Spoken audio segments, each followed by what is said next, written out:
Hello my lovelies, welcome to my channel. Here we are doing the monthly reading for all zodiac signs.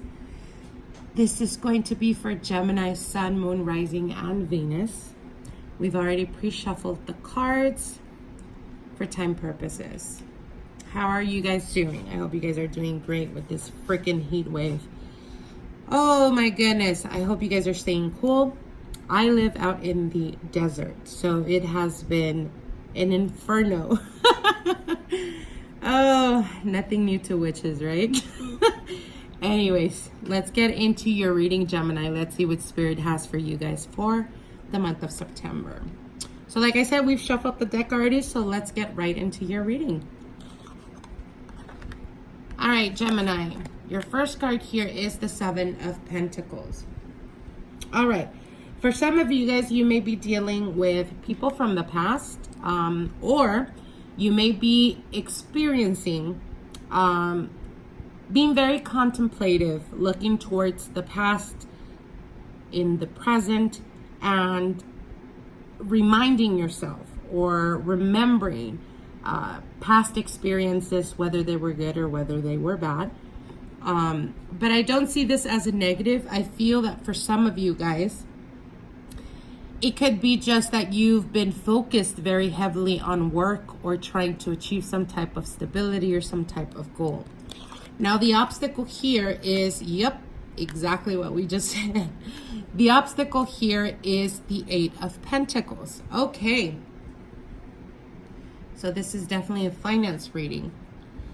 So with the obstacle here as the Eight of Pentacles, what they're telling you is, yes, it is absolutely okay to focus and put all our energy and effort towards achieving goals. But it is very important to understand the balance that is needed.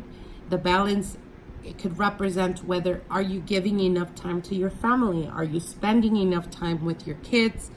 Are you having time to spiritually check in? And what I mean by that is when we are so focused in achieving a goal, in finding financial stability, we are so like almost tunnel vision, and that is great.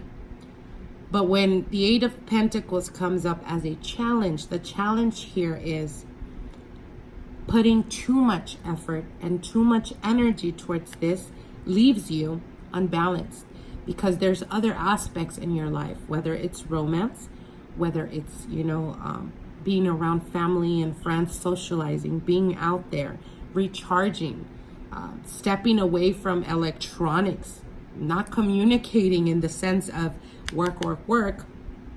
Are you feeding your soul is what they're saying. And if the answer to that is no, then again, the Eight of Pentacles as a challenge is you need to understand that working yourself to exhaustion is not good, either mentally, physically, or spiritually. Now, in the past and passing, we do have the Sun card here. So I do see that you guys are very protected. I do see that there is many blessings. For some of you guys, it could be experiencing or someone in the family, whether it's you or someone in the family, experiencing a blessing, a childbirth. For others of you, it could just be representing feeling very, very hopeful and in a very good place in regards to either family dynamic or, for those of you guys that are married, almost being able to experience this, this energized type of almost a rekindling of the relationship. For those of you guys that have been struggling, perhaps there was issues in the past, and you've been working very diligently towards fixing the relationship. And I do see that there is blessings coming. But again, are you so busy that you are missing out in the blessings that are, coming towards you? Or have you been working very hard to try to fix a relationship that it's almost like you've kind of disconnected emotionally because it's more of the challenge of fixing the relationship than actually experiencing the now and what's happening in the now in the relationship? Now, again, for those of you guys that have been seeking financial stability, I feel that September is going to be a major transformation for a lot of you. For some of you guys, it could be finding a new residency. For others of you, it could be being offered a higher ranking position. For others of you, it could be an incentive or bonuses coming your way that are unexpected to you. Now, what's on your mind here is, again, the 9 of Wands. So I say again because it's almost like it's you know, it's reminding me of what I just said right now with the 9 of Wands, working to exhaustion. And I feel that for some of you guys, you may be experiencing feeling extremely tired or feeling like you don't have much energy to socialize. But what they're telling you is, again, make sure to check in with yourself. Make sure not to overwork yourself. Slow and steady wins the race. And you do definitely get the blessing at the end of the month. I do see that there is progress. There's a major leap that happens for you. But make sure that you are setting yourself, that you are taking care of yourself, that you are mentally strong to continue on the race. Again, like I said, slow and steady wins the race. Now, you do have the 10 of Pentacles here. So again, like I said, major transformation in regards to finances. There is definitely stability coming through. For some of you guys, I do see marriage, as we do have the Sun with the 10 of Pentacles and the Ace of Pentacles. So for those of you guys that have been having difficulty in regards to relationships, I do see the strengthening bond, and I do see marriage or unionship happening for you guys. Now, we do have the 3 of Swords here, and the 3 of Swords is symbolizing the advice card. So the advice card here, Gemini, what they're telling you is, if you've experienced in the past that there was a third party type of energy, and perhaps there was a falling out of the relationship with the 7 of Pentacles, but you guys decided to give each other the opportunity to fix or to want to rekindle the relationship. We got to let go of things from the past. If this is more of a doubt, a mental doubt that you've had of your partner stepping out of the relationship, if you're wanting to move forward and fix it, the only way to fix it is to make sure that you need to let go of that. How do you do that? I know that's very difficult to say, right? How do you let go of doubt? If they've proven to you throughout this relationship and the fact that there's been a renewed type of energy here in this relationship, if they've earned your trust, or that if you see effort being put in proving to you that they are worthy of you, you need to let go of past traumas and past hurts. Now, this 3 of Swords doesn't necessarily represent the person that you're currently dealing with. It could represent things that you've been carrying from the past and that you're very guarded because you've been hurt and betrayed.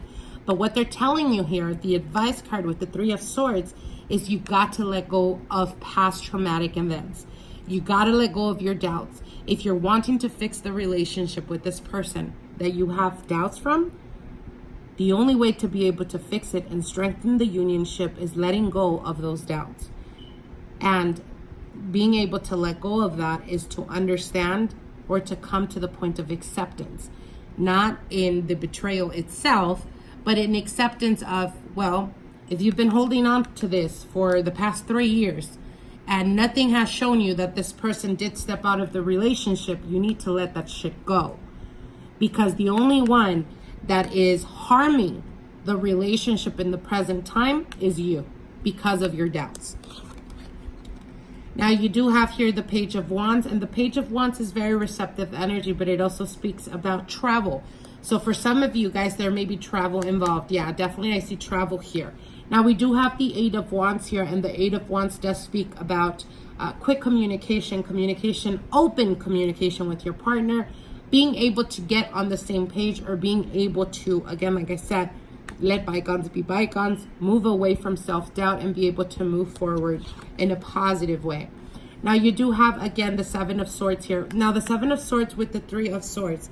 I feel that for some of you guys, you may be dealing with people that come towards you or that have been affecting the relationship, almost like you've allowed people to step in or to speak or to even express certain things about your partner. And because you've allowed that in the past, it's almost like they feel entitled. But remember, this is something I tell my clients all the time. If you have a family member, no matter how much they love you, they're always going to look out for you and you alone.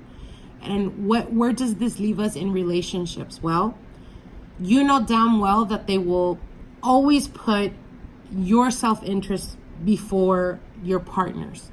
So from an outsider looking into a relationship, I can be very quick to say, well, you know what? Yeah, he or she works a lot. That's not normal. You should look into that. I've already planted that little seed of doubt.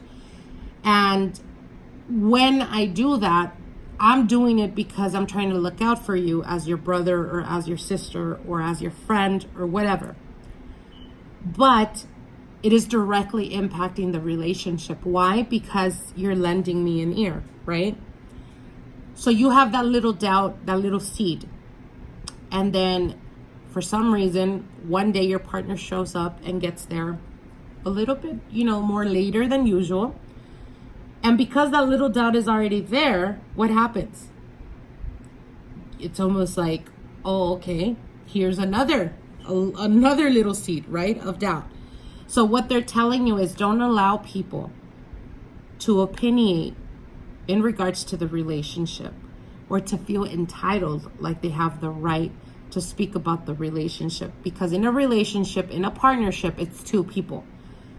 And the moment you lend an ear or a moment you allow other people, even if you communicate with a friend that perhaps you think is a friend, quote unquote, you don't know what their real intentions are. So if you're expressing to them what you're going through in the relationship, they're going to offer you an opinion about it, but we're not all honest.